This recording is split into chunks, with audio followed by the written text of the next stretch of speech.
introduce Pete and Karen and Claire and Kris.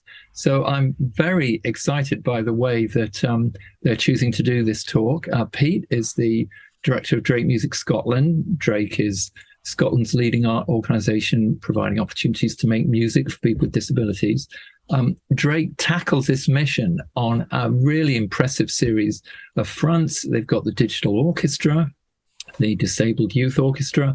We got regular visits to around 40 schools, separate one-on-one and group teaching, network for monitoring, performing and composition opportunities, and a hybrid digital acoustic Scots music band. I mean, this stuff is a lesson to us all. Karen and Kris and Claire are musicians and members of the Digital Orchestra. And I certainly know that Karen has performed with the Universal Orchestra of Norway and has commissioned and performed a piece for music technology, viola and clarinet for the Queen's Hall, Edinburgh. That was an unnecessarily long introduction. But over to the Drake Scotland crew. Hi there, thank you. Yeah, we're slightly winging this because as fortune dictates, Kris is with us today to work with Karen this afternoon, and very kindly he agreed to pop in and be part of this. Yeah, I'm Pete. I'm artistic director of Drake Music Scotland, and part of my role is to try and manage kind of different aspects of the program, plan ahead, deliver things that are going, and then also think about the things we've just done.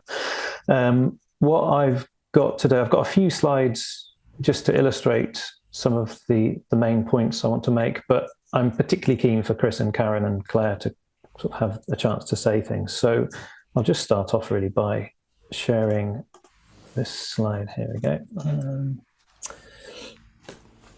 Hopefully this will work. Is that very narrow for you guys? It is a bit narrow. Is that getting better? It's getting better. Yep. Even better. So Drake Music Scotland is based in Edinburgh, but we work all over the country, and we have quite a few international collaborations. We work with all ages, really wide-ranging school projects that take place with around about 1,000 kids every year. We have around 50 people who come to our base in Edinburgh on a weekly basis, learning to play acoustic instruments, learning how to use technology. And as Simon mentioned before, we've also got a series of ensembles and bands. We've recently started our own hip hop group. We've got a punk band. We have trad music groups, and also Digital Orchestra and iPad Lab, which are really focusing on technology. First slide, I just brought this up because I think there is sometimes a misconception about, I really don't like the use of word barriers, and people use barriers all the time, almost to give the illusion or the idea that there's one thing stopping you from achieving your goal. And this illustration is just, if only that wheelchair could make it into the building, then everything else would follow smoothly on and no other sort of problems would be had. And I think my impression, my experience of sort of being part of the work Drake Music Scotland does is that it's much more like this. Really, it's that there's a whole series of jigsaw pieces that you have to find, you have to identify, you have to look under the sofa, you have to sort of get them specially made. And if you can manage that and put them all together, then a kind of a complete picture can be formed. So often it's a lot more complex, I think, than is initially thought by perhaps people who want to be more inclusive or to welcome sort of everyone in. The complexity can be daunting and can put people off, and they can feel negative about it. And I think one of the things that we are really keen to do, I know Drake Music is an organisation in Northern Ireland and also England and Wales, all of the organisations are keen to share the positive side of access and really make that part of the mainstream. This is a picture of Karen in the Queen's Hall earlier this year. This was June.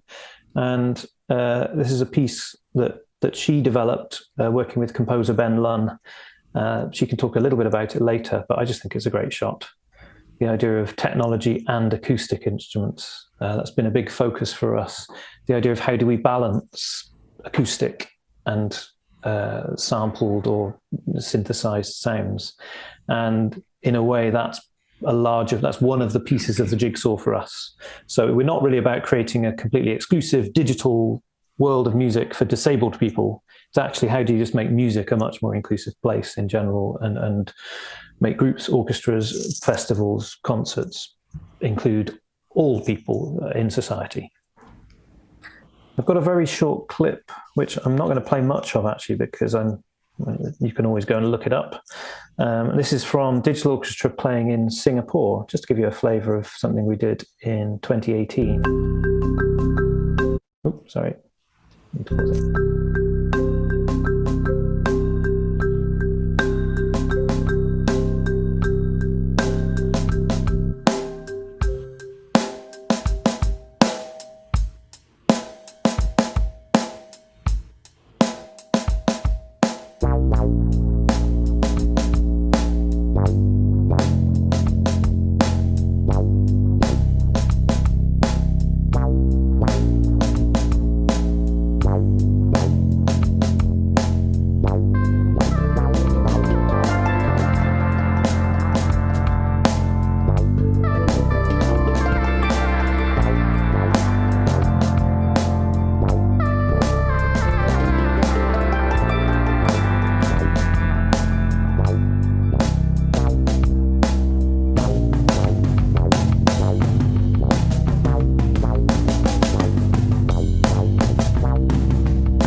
So that was Digital Orchestra members playing in Singapore in 2018 as part of a big festival in the Singapore Indoor Arena.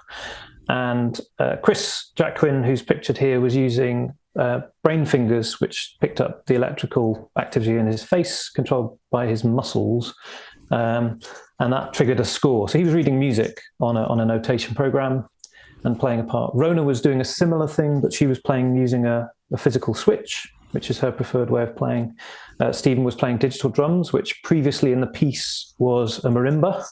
And Andrew and Stephanie were playing iPads, and we found the app Thumb Jam really, really useful. Key thing from that really is it was a piece of music that we wrote and rehearsed and prepared for a particular gig. And the sort of professional quality and the sort of attempt to sort of make sure that the sound, the look, and the impression that created by it was on a par with any other professional gig you see. So that's great. Also, we've been trying to get pictures which are celebratory, look cool, don't hide maybe some of the support and sort of things like the wheelchair that's needed for Kris to maybe get around the world, but also not in any way sort of accent the idea of disability as being a negative or a kind of tragic thing, which does tend to be such a prevalent impression in the press and the general public, this idea of how sad it is and how much it stops you doing, etc., etc. It's just part of Kris's life, and he does all kinds of amazing things, and it's kind of a well-rounded story for him. This is Ben. Ben Lunn's worked with us for a while. He's an amazing composer and conductor. He's also going on a journey with the MiMu gloves, which I will not say much about right now. He put together a concert with us called Echoes in June with the Hebrides ensemble, which is a very, very good acoustic ensemble based in Scotland. And it was all works by disabled composers performed by an inclusive ensemble, so acoustic and digital instruments all sort of meshed together. And one of those pieces was Entwine. So this is a little clip. I'll play again a little bit halfway through. Quite soon you'll be able to find this online, but we haven't released it yet. This is the first version, I guess, of Karen's piece, Entwine. And if it's all right with you, Karen, I'm going to go a little way into it and just play from about 4 minutes. Here we go.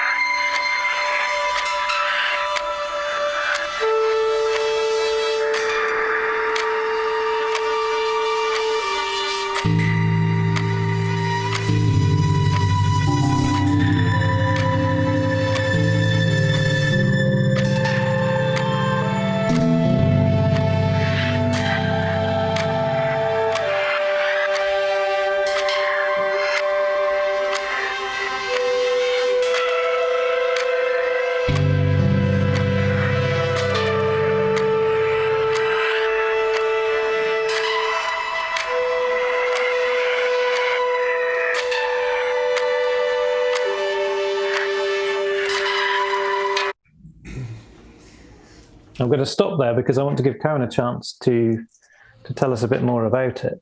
And Karen, you can choose whether or not to share the secret that happened in that performance. As anybody that works with music and technology may know, something didn't quite go to plan, did it? So Karen. The point of the piece was to try and use, so I was involved with Drake Music way back in a school project, so a long time ago, and one of the first things was the sound beam, and that's quite a retro piece of kit now, and I wanted to bring that back, so we used that, which is what you see with my hand up in the air with a sort of red thing at the back of me, and then used my iPad, and it was ironic because the sound beam worked fine and the iPad didn't, and I think we thought it was going to be the other way around. We thought the dinosaur piece of equipment was going to be the problem, and I'm trying to use my iPad and it wasn't talking to the Wi-Fi or something,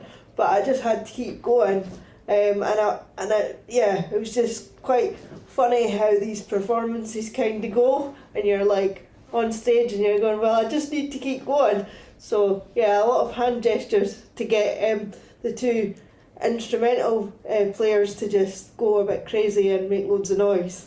But I don't think the audience had any clue. I think they just thought I was some sort of mad professor conducting this orchestra piece. So it was good fun, really good fun. And I can stop sharing if you want, because we can then see you. And Karen, tell us a bit, because I think one of the things I'm interested in is the idea you came up with Entwine as an idea, worked with Ben, and so there was quite a big, as a team approach to creating a new piece. But you've also got you've managed to achieve some funding, and you have plans to sort of redo the piece. Tell us about that. Yeah, so to work Entwine, one of the things I've found that I want to do is try and bring the audience in so that they see that people playing with instruments with technology are learning skills just like you would traditionally, and obviously when we're performing sometimes I don't think the audience see that, so I want to use this sort of original idea but maybe have instruments kind of dotted about the room, and then the audience can almost like walk through the performance and see how the technology works and maybe even have an influence on how it works. So setting up loads of sound beams and having it like total laser show, but having it so that they can try and be involved too. So yeah, working on what's already there in terms of the sounds, but trying to make it more inclusive for everybody. And going into the jigsaw, what part of the jigsaw did you had to write and think and put together budgets and apply? Which bit was that? Sorry, Pete, I'm not quite understanding what you mean. How have you got the money? Working with other composers, I guess, and like, who's giving you the money? Creative Scotland. Yeah. So the people may not, because people don't know necessarily. Creative Scotland has a fund called Create Inclusion.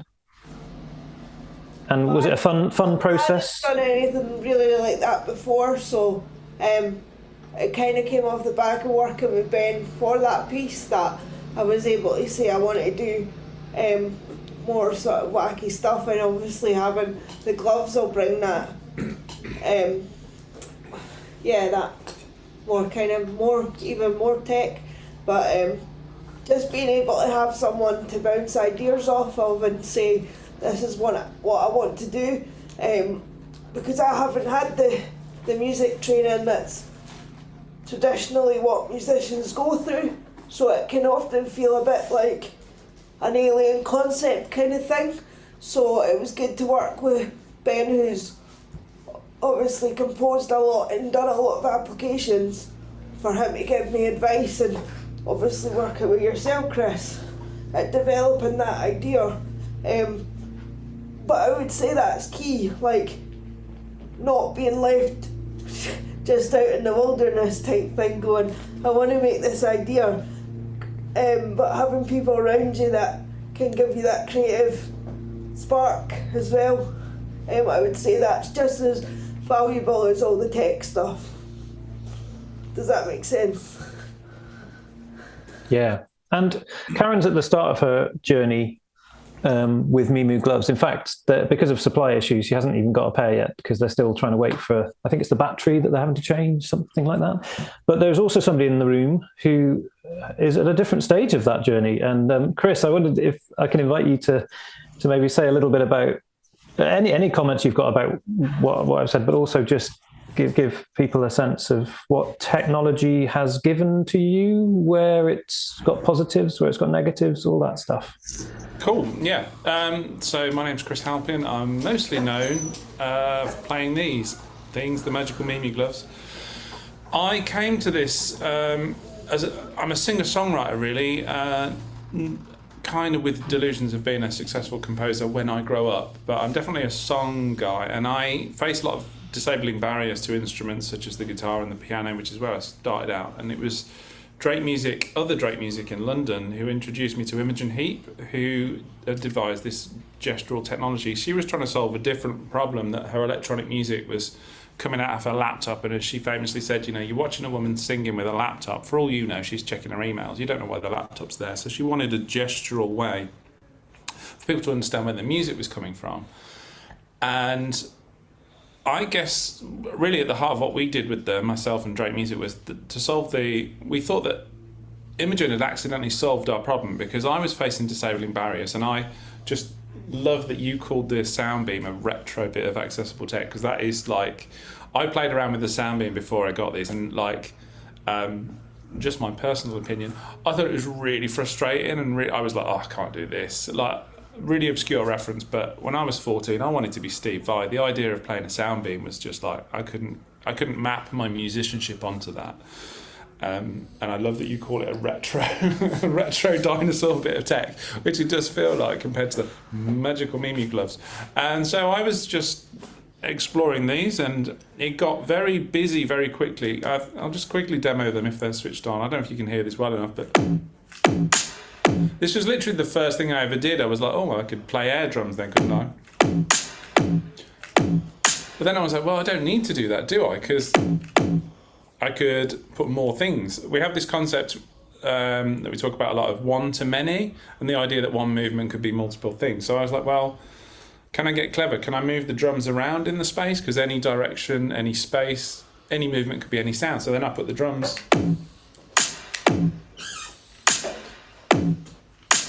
Okay, so that frees up a hand now. Maybe I'll add a synth over here.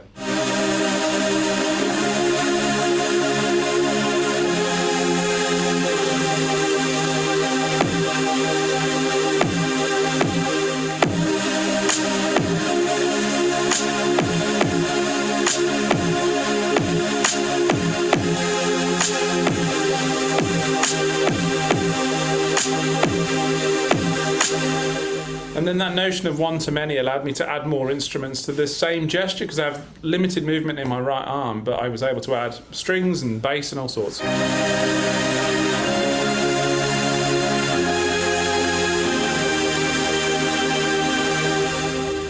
And then from that, I really just built accidental gesture, built a platform to play my songs. And I've been touring and doing this kind of work at really quite a high level. I sort of exist just outside of the mainstream music industry. I've toured with a lot of independent venue sort of level, toured internationally. I've performed in the US and Japan and all sorts of places. And it all looks really good. But like, to come to Pete's kind of jigsaw analogy, I think one of the things that started to seep in a frustration for me was that there was a lot of press and a lot of excitement around my work and my tour and everything. And I think a lot of people saw it as like, Imogen Heap has solved music for disabled people because I've got the gloves, so that's it. The barrier is removed. But that doesn't really have anything to do with systemic barriers, the very literal barriers that a lot of venues are not accessible.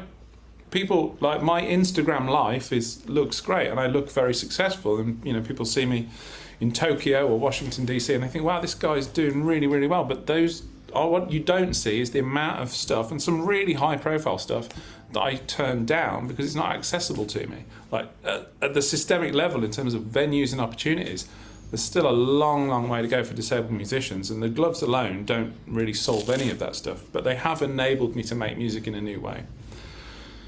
But we're still working on the systemic stuff and the attitudinal stuff as well. I think that there's still an attitude that, like, I'm not just a guy in a wheelchair having a go. Do you know what I mean? I mean it. I'm trying to make great work, and I'm trying to make, as pretentious as it might sound, I'm trying to make art with a capital A. I really mean this. We're not just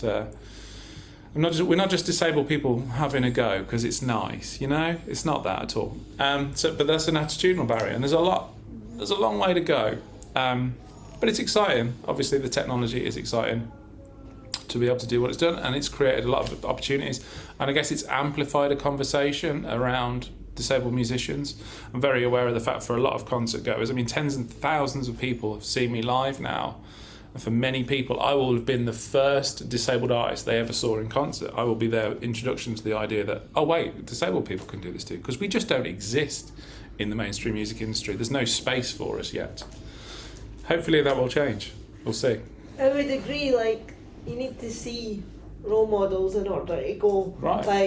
I want to do that, and it being as big as, like you say, being in the mainstream, how do you get there? So seeing yourself out there travelling, and having that belief that you can do it, and not just feeling like, oh, it's something to do to pass the time, but it could be a career, or it could be working with mainstream non-disabled artists as well, and it not feeling like that's miles away from something that can be achieved. So, like some of the disabled musicians I work with at the moment in Birmingham, we're talking about music videos and releasing records on Spotify and that kind of thing, because why shouldn't young musicians who happen to be disabled, have the same aspirations? It's not just a therapeutic process of, oh, let's create a music opportunity, let these people have a go. Like they're really serious, and like you say, it's not just something, like it's not a hobby. Like we're allowed to take it more seriously. Mm-hmm. I remember seeing Mick Scarlett on, worth a Google if you're not aware of Mick Scarlett, a sort of TV presenter nowadays, but he was a goth kind of punk thing in the late 80s, early 90s. But I'd never seen a wheelchair user singing a song on TV, and he was really punky with piercings and spiky hair, and it was like, oh no, that's what I want to be. I want to be like that. Why, But I'd never seen a disabled person doing music before until that point. So it's useful, and I know what it is, and I'm aware of that responsibility, I guess, when people see me, and the influence that has had, which is positive. But also, I didn't sign up for, I just came in to sing songs. I didn't really sign up to movement. Well, whole yeah, thing, change the whole industry kind of thing. But you will. Well, that would be great if we can get that far. But I had pretty modest ambitions, just to sing some songs. But you can't just do that. The package of inclusion comes with that, because you're spotlighting a community that doesn't get a voice in music, especially in mainstream music. And it's not really about me, it's what people see in themselves projected in the work that I'm doing. It's never, I'm just doing my thing, but it has led to a lot of action and a lot of conversations. Thank you so much. I think hopefully that's. I imagine that's got some interesting perspectives that some people who will get to listen to this recording will gain from. I'm particularly interested at the moment in the idea of musician as a tool of somebody else's mission, and it's not just one kind of community that's true of. I think it's this strange sense as a musician. If you can find an opportunity that somebody will say, yeah, we can let you do this thing, but we want you to be part of this. But at the same time, you do get to express something, you get to add your own creativity, you get to sort of feed a bit of that side of you as well. That's a really good thing. But yeah, the key points for us is this sense of being aware that just creating something separate and special and wonderful based on the medical model of like solving disability, or somehow, hey, you too can be just like an able-bodied person, is not. It's the wrong way to look at it. It's actually much more about just saying society includes all kinds of people and only some of them get to do stuff. And that's not fair. And that's not on. There's a chance to have a bit of discussion at the end. And if I'm sure Kris and Karen will add to that, but I'm aware we're now eating into Kieran's time. So I don't know, Clare, did you want to add anything in the chat? Or because Clare is also part of this. But Claire's done some amazing stuff with collaborating over MIDI and been part of Equilibrium, the trad group, but also leads our iPad lab. Well, you were sort of talking about, you didn't sign up to be the front man of disabled people sort of thing, but it's something that, I don't know where my camera's coming from, I'm here. It is one of those interesting things that I think people need to interrogate their identity somewhat, or not necessarily need to, but sometimes are kind of asked to, because when I make my music, the disability element is front and centre to that, and I want it to be about that journey and the specific way that I interact with technology. And other people prefer to approach it in that very different way, that I happen to be somebody who's a disabled musician or a musician with disability, however they identify themselves. I'm a musician, and if somebody gets to the end of one of my shows and they've never noticed that I'm disabled, that's where I want to be. So there's this big thing about the identity, and whether you do feel like you have to stand for that identity on behalf of everybody that's coming behind you, kind of thing, And the other thing that I was sort of thinking, I'm kind of dying to add when Karen was talking about having people being able to interact with the technology, is for people to make sure that they understand that the technology is not doing the music, it's not easier, it's not you just program a couple of things in and then you don't have to have skills. When people do come along and to our sessions and they have a go and they have a try on the iPad, and they actually realise, this is quite tricky. This is a thing that you have to put some time and effort into learning as an instrument. And I always want to describe these pieces of music technology as instruments. Whether somebody else might pick up their iPad and watch YouTube on it, when I pick up my iPad and a performance, I'm picking up my instrument, and that has to be identified as such. Yeah. That's great, Clare. Well, that identity stuff is a really fascinating thing. I think I have kind of an uneasy relationship with that. I think it sounds like you are much more comfortable with that. I had this conversation with Ben actually the times I was up here in relation to, is it T2, his piece? Is that the name of the piece? I don't know. He did some very work informed by disability politics, and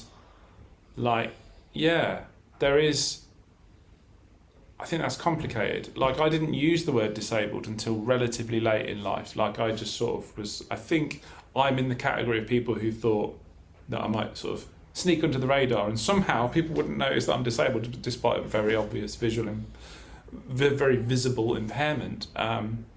So it's complicated, that stuff. I'm not really adding anything, I'm just unboxing it in real time. It can change though, that's the point. Like, depending on the individual, like in the situation and where you are in the creative process, you might be like, yeah, it's really important, and then other times it's like, no, and that's okay. Yeah, because it doesn't have to be all at once, does it? You Yeah. don't have to always go, right, this is what I do and I'm doing it at this point in time. And I think that's like that's a really mature way to think of it. Like, it's tempting to think that you've got to put all the toys out on display and everything out in the box all the time, and maybe I'll find peace with that stuff. But it's really interesting and inspiring. Is that an okay word? I feel like that's a dirty word in our circle. I felt inspired somewhat by just how, like, you're just very at peace with that. It's really clear, and it's part of the work, and it's really an aesthetics of access kind of approach. I'm a disabled artist, and it's front and centre to the intention itself. Someone's cutting grass or something. Yeah, it's great. So we've got a soundtrack to our chat. It's quite abstract, I think. Yeah. Thank you so much. The three of you have all just, I guess, better than I could ever hope to do, so illustrate this idea. There are many different parts of it, and just having a clever little thing that somebody's programmed and they're jolly proud of doesn't suddenly make everything go away. Yeah. The idea of making disability go away or curing it or solving it is totally the wrong way of thinking about it. And I think, we focus on trying to make the best music we can, and we try and identify all the things that need to be in place to make that music work well. And then, as if by magic, the human beings involved in the process often get quite a lot out of it as well. And all of those sort of benefits that come from making a great piece of music together are intended, but they're not our focus. And I think that's something quite important for us as a arts organisation, is that we believe in trying to make the best quality kind of music and allowing the musicians to have a good experience of making that.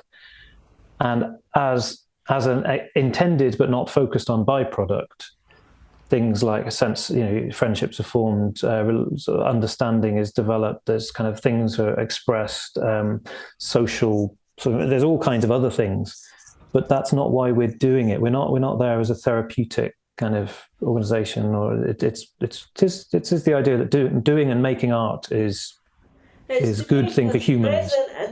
Present and we're here. And we've got messages, whether it be disability or just creative messages. It's given us the